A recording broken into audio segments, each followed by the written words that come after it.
자, 이번에는 미분계수와 도함수에 대해서 한번 살펴보겠습니다. 그 두 가지는 큰 차이가 없는데 약간의 차이가 있긴 있어요. 근데 그 약간의 차이만 여러분들이 알고 나면 그 다음부터는 뭐 크게 뭐 별다른 문제가 없으니까 일단은 그 중에서 첫 번째 미분계수의 정의에서부터 먼저 이제 생각을 좀 해볼게요. 미분계수의 이제 정의가 뭐냐면 첫 번째부터 자 적어봅시다.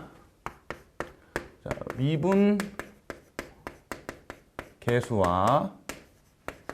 도함수예요. 미분계수와 도함수인데 그 중에서 이제 첫 번째 뭐에 대해서 생각을 해볼 거냐면 이 미분계수에 대해서 생각을 해볼 거예요. 미분계수의 정의. 미분계수의 정의. 이 미분계수의 정의가 일단 출발 자체는 어디서 시작을 되냐면 출발 자체는 변화율에서 시작이 돼요. 그 변화율 같은 개념이면 이제 중학교 때 개념으로 얘기를 하자면 기울기입니다. 기울기. 기울기를 여러분들이 이제 예전에 어떻게 구했었냐면 기울기가 이렇게 구했었죠.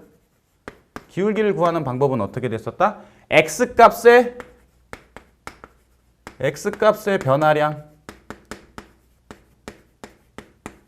x값의 변화량이 분모로 들어갔었고요. 그 다음에 이제 분자에 보시면 분자에 y값의 변화량이 들어가죠.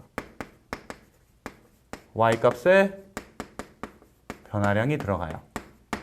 이렇게 해서 이제 여러분들이 기울기를 구했습니다. 근데 이걸 이제 고등교과 과정으로 오게 되면 말을 조금 더 유식하게 표현을 해요. 말을 조금 더 유식하게 표현을 해서 얘를 이제 뭐라고 얘기하냐면 얘를 평균 변화율이라고 얘기를 할 거예요. 평균 변화율. 얘를 평균 변화율이라고 얘기를 할 거고 그 다음에 여기 나와 있는 이 x값의 변화량분의 y값의 변화량이라고 적혀있는 이 부분을 이제 뭐라고 쓸 거냐면 이렇게 쓸 거예요. 얘를 델타 x분의 뭐라고 쓴다? 델타 y 이렇게 쓸 겁니다. 그러니까 여기 델타라는 의미가 이제 어떤 의미를 가지고 있는 거야? 변화량이라는 의미를 가지고 있는 거야. 무슨 얘기인지 알겠죠? 이런 형태에서 평균 변화율에서의 시작이 미분계수의 정의가 되는 겁니다. 무슨 얘기냐면 기본적으로 이 미분계수와 도함수 앞 단원에서 무슨 단원이었냐면 함수의 극한과 연속이에요. 그 함수의 극한과 연속 중에서 여러분들이 알고 있는 꼴이 이제 무한대분의 무한대 꼴이 있었고 무한대 마이너스 무한대 꼴이 있었고 그 다음에 0분의 0 꼴이 있었어요. 그 다음에 이제 무한대 곱하기 0 꼴이 있었는데 그 중에서 일단 기본적으로 뭐 다른 거는 그렇다 치고 무조건 이제 알고 있어야 되는 것 중에 하나가 뭐냐면 이 미분법을 배우기 위해서 알고 있어야 되는 게 뭘 알고 있어야 되냐? 0분의 0 꼴이다. 라는 걸 이제 기억을 좀 하고 있어야 됩니다. 이 0분의 0 꼴이랑 미분법이랑 무슨 상관이 있느냐, 그거에 대해서 이제 좀 얘기를 해드릴 건데요. 그거의 시작을 이제 그래프를 그려서 한번 생각을 해볼게요. 그래프를 그려서 여기에다가 한번 그려볼까요? 자, 여기에다가 x축을 임의의 x축을 하나 이렇게 표시를 해놓고요. 그 다음에 여기에 그래프를 하나 표시를 할게요. 그래프를 이렇게 표시를 하면 얘를 이제 뭐라고 잡을 거냐? y는 fx라고 이제 그래프를 잡겠습니다. 이렇게 y는 fx라고 그래프를 잡은 다음에 여기 위에 a라는 점을 하나 잡을 거예요. 아시겠죠? 이렇게 a라는 점을 잡은 다음에 기울기잖아. 기울기니까 또 다른 한 점이 있어야겠지. 그럼 이 점의 좌표를 일단 내가 뭐라고 잡을 수 있을 거냐? a, fa라고 잡을 수 있겠죠. 그럼 얘를 fa라고 쓸게요. 그럼 이 점의 좌표는 뭐가 되는 거야? a, fa가 되겠지. 맞아요? 이런 형태가 될 겁니다. 이 상태에서 다른 한 점을 뭘 잡을 거야? 다른 한 점을, 이 점을 이제 x좌표를 b라고 잡을 거예요. 이렇게. 이 점을 b라고 잡게 되면 얘는 이제 뭐가 되는 거야? fb가 되겠네. 맞아요? 이렇게 fb가 된단 말이야. 그럼 이 점의 좌표는 뭐가 된다고? b, fb가 되는 겁니다. 이렇게 돼요.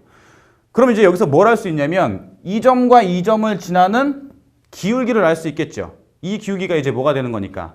평균 변화율이 되는 거니까. 그럼 얘는 이제 어떻게 쓸 수 있겠어요? 여기에다가 b-a분의 여기는 fb-fa라는 게 이제 뭐가 되는 거야? 평균 변화량이 되는 거예요. 이 상태에서 이제 뭘 할 거냐면 이 상태에서 우리가 이제 극한을 배웠잖아. 그죠? 극한을 배웠으니까 이 b라는 이 점을 a에다가 가깝게 극한을 취할 거야. 무슨 얘기인지 알겠어요? 이 점에서 이 점을 어디에다 극한을 취한다고? A라는 점으로 가깝게 극한을 취하겠다는 얘기예요. 그럼 이제 이 점이 어떻게 되겠어요? A라는 점이 이 점이 이렇게 가까워질 거고 그 다음에 이 점이 이렇게 가까워질 거고 점점 어떻게 돼? 기울기가 변하겠죠. 지금 이 그림상으로 봤을 때는 기울기가 어때요? 점점점 낮아지고 있지. 이런 형태가 된다는 얘기예요. 이렇게 됐을 때 그러면 거의 A에 가까워지게 되면 이 거의 A에 가까워지게 되면 원래 이러한 형태의 기울기를 가지고 있었던 얘가 과연 어떠한 형태로 되겠느냐 이거야. 무슨 얘기인지 알겠어요? 그거의 의미를 이제 식으로 어떻게 쓸 거냐. 여기에다가 리미트를 취할 겁니다. 우리가 극한을 배웠으니까 리미트 B를 A로 극한을 취할 거예요. 근데 함수의 극한과 연속에서 여러분들이 뭘 배웠냐면 함수의 극한값의 존재 조건이 뭐였냐면 좌극한하고 우극한이 어떻게 돼야 돼? 둘이 같아야 될 거 아니야. 그쵸? 그럼 얘도 뭘 취했으니까? 얘도 뭐니까? 얘도 극한이잖아, 극한. 맞아? 얘도 극한이잖아. 얘도 극한이니까 뭐가 있어야 돼? 좌극한하고 우극한이 있어야 된다고. 우극한은 뭐였어요? 이 A라는 점보다 큰 쪽에서 가까워져 오는 게 우극한이었었지. 그럼 얘도 뭘 취해줘야 돼? 이거는 이 그림은 뭐가 되는 거야? 우극한이 되는 거야. 그러면 얘는 리미트 B가 A로 가는데 A보다 어느 쪽으로 가? 큰 쪽으로 간다는 얘기예요. 큰 쪽으로 갔을 때 얘를 B 빼기 A가 되고 그 다음에 얘는 FB 마이너스 FA 이렇게 쓸 수 있습니다. 그러면 B가 A로 가기 때문에 이 분모의 극한값이 어디에 가까워져 가요? B에다가 A를 집어넣으면 A 빼기 A가 되는 거 아니야? 그럼 어디야? 0으로 가까이 가겠지. 마찬가지로 여기다가 이제 B에다가 A를 집어넣게 되면 얘도 FA 빼기 FA가 되는 거니까 분자도 극한값이 어디로 가까워져 가요? 0으로 가까워져 가죠. 이 B라는 점이 어디로 간다고? A로 간다고. 무슨 얘기인지 알겠어요? 그렇게 되면 얘가 가지고 있는 기울기가 어떻게 된다는 얘기야? 여기서의 접선의 기울기가 이렇게 돼서 기울기의 최종적인 크기가 요만큼의 기울기를 가지게 되고 얘를 이제 뭐라고 쓸 거야? F' A 플러스라고 쓰기로 약속을 할 거예요. 무슨 얘기인지 알겠어요? 뭐라고? 정리를 하자면 원래 이러한 평균 변화율이었는데 이 점을 A보다 큰 점에서 극한을 취해서 스물스물 가까워져 갔더니 이게 어떻게 된다는 얘기야. 기울기가 요 기울기까지만 가까워져 가게 돼. 그렇게 된 거를 뭐라고 정의하자고? F' A 플러스라고 이렇게 쓰자고. 이게 무슨 극한이 되는 거예요? 얘는 그러면 우극한이 되는 거죠. 무슨 극한? 우극한이 되는 거예요. 우극한. 아시겠죠? 그러면 뭐도 해야 돼? 이제 좌극한도 해야지. 좌극한이면 이제 어디로 가는 거야? A보다 작은 쪽으로 가까이 가야겠지. 그쵸? 그럼 A보다 작은 쪽으로 가까이 가게 되면 이 B라는 점을 어디에다 잡아? 여기에다 하나 잡는 거야. 여기에다 하나 잡아서 여기다 어떻게 해요? 이렇게 그어. 이렇게 긋는다고. 그럼 이 점이 어느 점이라고 보는 거예요? 얘를 B라고 놓고 얘가 이러한 기울기를 가지고 있는데 얘도 이제 어떻게 되는 거야? 점점 A라는 점으로 어떻게 돼요? 가까워져 가게 되는 거예요. 요렇게. 그럼 얘도 기울기가 어떻게 되겠냐? 기울기가 점점 변하겠죠. 맞아요? 얘도 변하게 된다고. 그럼 얘도 이 B라는 점도 이쪽으로 거의 가까워져 갔을 때 기울기의 크기가 어떻게 된다? 그 기울기의 극한값이 어느 점은 못 벗어나 여기까지만 간다는 얘기야. 그럼 얘를 이제 뭐라고 쓰자는 얘기야? 얘를 위로 갑시다. 위로. 얘를 뭐라고 쓰자는 얘기야? F' A 마이너스 이렇게 쓰자는 얘기야. 그럼 얘도 식으로 쓰게 되면 어떻게 식으로 쓸 수 있냐면 이쪽에다 보면 얘는요 이렇게 쓸 수 있어요. 자, B가 어디로 가? A에 대한 좌극한으로 가는 거야. 얘는 좌극한으로 가고 얘는 B-A분의 이렇게 써주시면 얘는 뭐가 되는 거예요? FB-FA가 되는 거예요. 그러면 제가 이제 그림을 그려드린 거를 보시면 아시다시피 이 그림에서 보시면 얘가 F' A 플러스라고 돼 있죠. A 다시가 되는 거고 얘는 뭐가 되는 거야? F 다시 A 마이너스가 되겠죠. 이 기울기, 이 녹색 기울기랑 이 노란색 기울기랑 서로 어떻게 돼요? 같은 형태가 됐을 때, 그죠? 같은 형태가 됐을 때 이 접선의 기울기랑 같아지게 되고 이 두 식이 어떻게 돼? 이 두 식이 같은 거야. 이해가요? 이 두 식이 같으면 아까 이제 얘가 우극한이었잖아. 그럼 얘는 무슨 극한이 돼? 얘는 좌극한이 되는 거야. 좌극한. 이거의 결과는 이제 우리가 뭐라고 썼어요? 아까 저 그림에서 보시다시피 이거의 결과는 뭐가 됐고 F' A 플러스가 됐었죠. 이렇게 쓰자고. 지금 제가 뭐라고 읽고 있어요? 이걸 프라임이라고 읽고 있었죠. 요렇게 쓰자고 얘기를 했었고 얘는 이제 뭐라고 쓰자고 하는 거야? 얘는 F'A-가 되는 거예요. 그럼 이 값은 뭐라고 얘기하는 거야? 우극한 값이라고 얘기를 하고 얘는 뭐라고 얘기를 해? 좌극한 값이라고 얘기를 한다고. 이게 어떤 상태? 이게 같은 상태.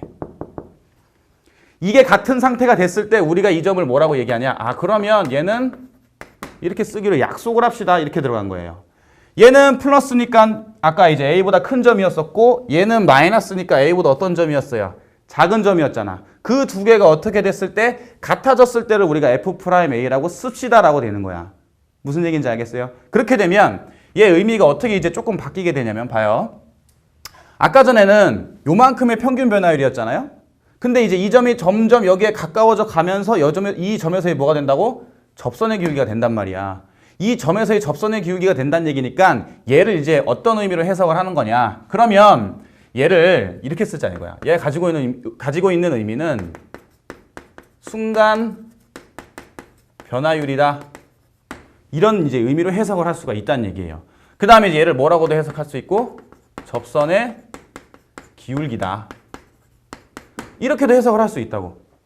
그러니까 얘나 전부 다 어떻게 되는 거야? 이게 전부 다 같은 의미로 이제 간주를 하자 이거야. 왜?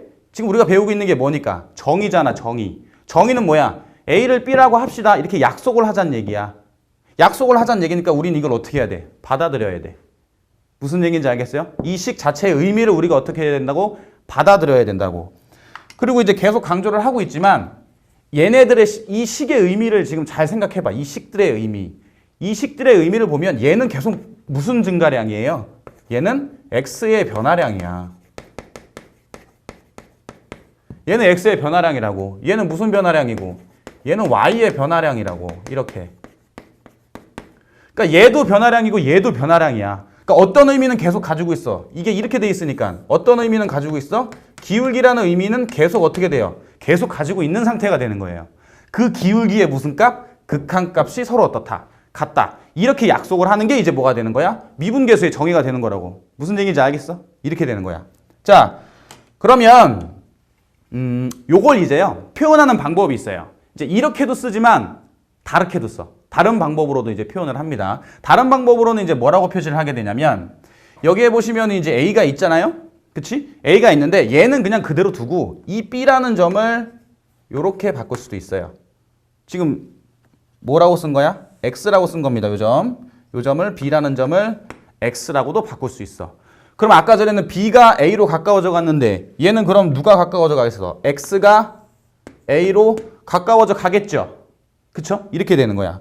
그 다음에 어떻게도 쓸 수 있냐면 내가 여기를 A라고 쓰게 되면 A라고 쓰게 됐을 때 얘를 A 플러스 델타 X라고도 쓸 수 있어요. 아시겠어요? 그럼 여기서 X값의 변화량은 뭐였는데 X에서 A를 빼면 되죠. X에서 A를 빼. 그럼 여기 같은 경우에는 A 플러스 델타 X에서 뭘 빼는 거야? A를 빼는 거야. 그러면 여기서부터 여기까지 차이가 얼마만큼 차이가 나요? 델타 X만큼 차이가 나죠. 이렇게. 그렇잖아. 델타 X만큼 차이가 나게 된다고. 자, 그 다음에 여기를요. A라고도 A는 그대로 두고 얘를 뭐라고도 쓸 수 있어? A 플러스 H라고도 쓸 수 있어요. A 플러스 H. 그럼 얘를 A 플러스 H라고 쓰게 되면 여기서 X값의 변화량은 얼마가 돼? H가 되는 거야. 그러니까 여러분들이 지금 보면 이 식이나 요거나 전부 어떻게 돼? 다 같은 의미예요. 뭐만 달라지는 거야? 표현 방법만 달라지는 거야. 알겠어요? 자, 그럼 요렇게 썼을 때 이제 여기 나와 있는 기울기, 수식으로 이제 표현을 하는 방법이 있겠죠. 그쵸? 그 표현하는 방법에 대해서 한번 써보면 이 부분입니다. 이 부분이에요. 이 부분을 조금 더 연장해서 써보면은요. 어떻게 쓸 수 있느냐? 두 번째 줄 같은 경우에는 X가 A로 가까워져 가죠? 그럼 X가 A로 가까워져 가니까 뭐라고 쓸 수 있어? 리미트 X가 A로 가까워져 간다. 이렇게 쓸 수 있는 거야. 그럼 얘는 X값의 변화량이 어떻게 됐었어? 아까는 B에서 A를 뺐었잖아. 그럼 얘는 어디서 빼야 돼? X에서 A를 빼는 거야. X에서 A를 빼. 그럼 그렇게 한 다음에 Y값의 변화량은 얼마가 되고 fx에서 fa를 어떻게 하는 거야? 얘를 빼는 거야. 이렇게. 아시겠어요? 그 다음에 이제 세 번째 줄 같은 경우에는, 세 번째 줄은요. x값의 변화량이 얼마였어요? 델타 x였죠. 그 델타 x가 어디로 가까워져 가? 0으로 가까워져 갑니다. 그럼 0으로 가까워져 갔을 때 델타 x분의 얘는 뭐가 되는 거야? f의 a 더하기 델타 x가 되고 얘는 뭐가 돼요? fa 이렇게 되는 거예요. 아시겠습니까? 그 다음에 이제 마지막 줄. 마지막 줄에서는 이제 뭐가 되는 거야? 리미트 h가 어디로 가고? 0으로 가죠. 0으로 갔을 때 얘는 h분의 여기는 뭐라고 쓸 수 있어? fa 플러스 h 빼기 얘는 뭐라고 쓰는 거야? fa라고 쓴다고. 이 식이나 이 식이나 이 식이나 전부 어떤 식이야? 같은 식이라고 한단 말이야. 같은 식이라고 하고 이거의 결과는 뭐라고 쓴다? f'a라고 쓴다. 알겠어요? 요걸 a라고 쓴다고. 그 다음에 이제 얘 정의 자체는 이제 뭐라고 정의를 하는 거야? 이 정의는 이제 전부 다 x는 a에서의 뭐라고 얘기한다? 미분계수다. 이렇게 정의를 한단 말이에요. 그러니까 여러분들이 문제를 풀 때마다 알고 계셔야 되는 내용이 뭐야? 이 식의 의미는 전부 다 어떤 의미를 가지고 있어? x값의 증가량, y값의 증가량. 얘도 마찬가지, 얘도 마찬가지, 얘도 마찬가지. 무슨 얘기인지 알겠죠? 전부 다 어떤 의미를 가지고 있다? 전부 다 기울기의 의미를 가지고 있다는 거 기억을 해두셔야 되고요. 이 미분계수의 의미 자체는 지금 보시면 뭐가 된다? 접선의 기울기다. 요 의미도 여러분들이 알고 있어야 돼요. 무슨 얘기인지 알겠죠? 이게 기본적으로 바탕에 돼 있는 상태에서 여러분들이 여러 가지 미분법이라든가 뭐 미분법 공식이라든가 이런 게 이제 그 유도가 돼야지 여기 있는 내용들이 제대로 돼 있지 않은 상태에서 여러분들이 뒤로 넘어가 버리면 계속 어떻게 돼? 계속 문제가 조금 바뀌어서 나오면 계속 걸리게 돼 있어요. 그러니까 이 식의 의미를 여러분들이 정확하게 기억해두고 우극한, 자극한 지금 나눠서 표현해드렸죠. 책에 봐봐. 이거 우극한, 자극한 나눠서 표현한 책이 없단 말이야. 알겠어요? 기본적으로 극한값 존재 조건이 뭐니까 좌극한과 우극한이 같으니까 지금 어떻게 해드린 거예요? 나눠서 설명을 해드린 겁니다. 무슨 얘기인지 알겠죠? 그래서 여기까지가 이제 미분계수에서 여러분들이 기억을 해둬야 될 내용이고 시험에 가장 많이 쓰이는 내용은 뭐냐면 이 식이 많이 쓰여요. 이 식이 많이 쓰이고 그 다음에 어떤 식이 많이 쓰이냐? 이 식이 많이 쓰입니다. 그래서 기본적으로 미분계수의 정의가 뭐야? 그러면 얘는 알고 있어야 돼. 이 두 개는 최소한 알고 있어. 이게 기본이야. 예의야. 예의야. 이거는 수학 문제를 풀기 위한 예의라고. 무슨 얘기인지 알겠죠? 이 두 가지는 기본적으로 알고 있고 여기 전체는 이제 그 다음에 개념적으로 여러분들이 이해한다라고 생각을 하고 있어야 돼요. 무슨 얘기인지 아시겠죠? 여기까지가 이제 미분계수의 정의고 여기까지가 순간 변화율이라는 거 기억을 해 두시고요. 요거를 외우신 다음에 이해를 하신 다음 이해가 가장 중요합니다. 이해가 제일 중요하고 그 다음에 이제 도함수, 그 다음에 공식 요렇게 들어간다고 생각을 하시면 됩니다. 자, 그럼 여기까지 미분계수의 정의에 대해서 살펴봤습니다. 이상입니다.